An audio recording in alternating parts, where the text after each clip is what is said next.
ជំរាបសួរបងប្អូនមិត្តអ្នកសិក្សាទាំងអស់គ្នាថ្ងៃនេះជួបជាមួយនឹងខ្ញុំនៅពុទ្ធិរតិគុណដែលជាសមាជិកថ្មីនៃក្រុម Math Challenge ដែលខ្ញុំនឹងថ្ងៃនេះខ្ញុំនឹងមកកែលំហាត់ជូនបងប្អូនដែលលំហាត់នោះគឺជាលំហាត់ទី4នៅក្នុងមេរៀនពហុធាតុគណិតវិទ្យាថ្នាក់ទី10អញ្ចឹងដោយលំហាត់ហ្នឹងគេបានថាគេដឹងថាកន្សោមវិទ្យាគណិតបែជាអនុគមនៃ x ចែកនឹង 3x ការ៉េបូក1ហើយបានផលចែក x វាគុណ3ដក2និងសំណល់ 4x ដក5អញ្ចឹងរកកន្សោមពីចក្ខណិតនេះអញ្ចឹងកន្សោមពីចក្ខណិតហ្នឹងគឺ p នៃ x ហ្នឹងហើយអញ្ចឹងយើងបាន p នៃ x p នៃ x ចែកឲ្យអញ្ចឹងគេប្រាប់យើងហើយយើងចែកនឹង 3x ការ៉េបូក1ស្មើឲ្យហើយបានផលគុណបានហើយយើងបាននេះផលចែក3សំទោស x វាគុណ3ដកឲ្យ2ហើយយើងយកវាយកទៅបូកឲ្យសំណល់គេបានប្រាប់យើងហើយថាស្មើឲ្យ 4x ដក5អញ្ចឹងសំណល់ហ្នឹងគឺយើងយកវាយកទៅចែកឲ្យ3x ការ៉េហ្នឹងដក2ដែរដកបូក1ដែរសំទោសចឹងយើងបានប៉ុណ្ណេះហើយគឺយើងត្រូវតម្រូវភាពបែកមកវាឲ្យស្មើគ្នាជាមួយនឹងអានេះដែលយើងដើម្បីឲ្យយើងអាចសម្រួលវាបានយើងតម្រូវភាពបែកមកវាមកអញ្ចឹងបាន p នៃ x ស្មើឲ្យ 3x ដក2គុណឲ្យ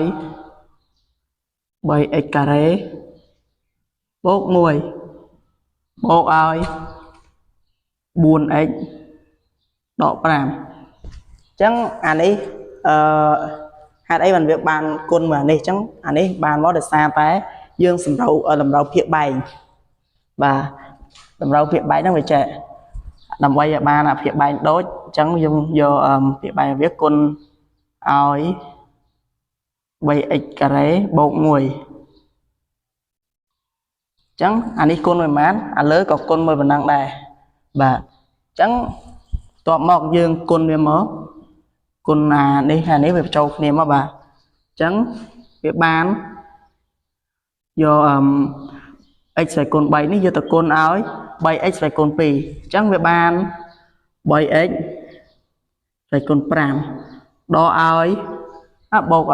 ហើយយើងយកអានេះយកទៅគុណមួយនេះទៀតមកអញ្ចឹងវាបានបូកx ស្វ័យគុណ3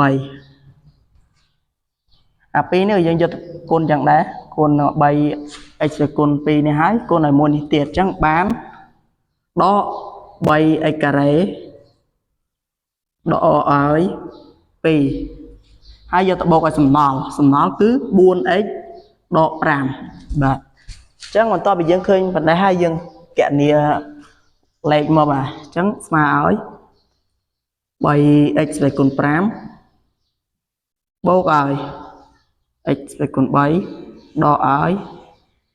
3x ស្វ័យគុណ2បូកឲ្យ 4x ដកឲ្យ7អញ្ចឹងយើងបានដក7នេះគឺបានមកពីដក2គុណបូកដក2ដកឲ្យដក5ដោយសារតែពួកអានេះគឺវាអត់មានតម្លៃ x ក្រោយនេះដូចគ្នាទេអញ្ចឹងយើងអាចយកវាបុកគ្នាកើតទេអញ្ចឹងស្មើប៉ុណ្ណឹងហើយនេះគឺជាចម្លើយចុងក្រោយរបស់វាដែលយើងអត់អាចធ្វើទៅទៀតបានទេអញ្ចឹងដាក់ដូចនេះមកp នៃ x ស្មើឲ្យ 3x ស្វ័យគុណ5បូកឲ្យ x ស្វ័យគុណ3ដកឲ្យ 3x ស្វ័យគុណ2បូក 4x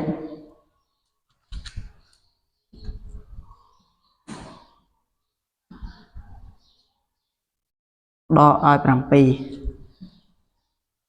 បាទហើយលំហាត់របស់យើងគឺត្រូវបានបញ្ចប់ត្រឹមហ្នឹងហើយជាចុងក្រោយខ្ញុំសូមអរគុណដល់បងប្អូនមិត្តអ្នកសិក្សារបស់យើងទាំងអស់គ្នាដែលបានចំណាយពេលវេលាមកទស្សនានៅការកែលំហាត់របស់ខ្ញុំនេះ ហើយបើសិនជាខ្ញុំកែទៅគឺមានកំហុសខុសឆ្គងឬក៏និយាយទៅរៀងតាក់អីចឹងសូមអធិស្ឋានផងដោយសារតែខ្ញុំត្រឹមតែកែលើកដំបូងទេបាទសូមអរគុណ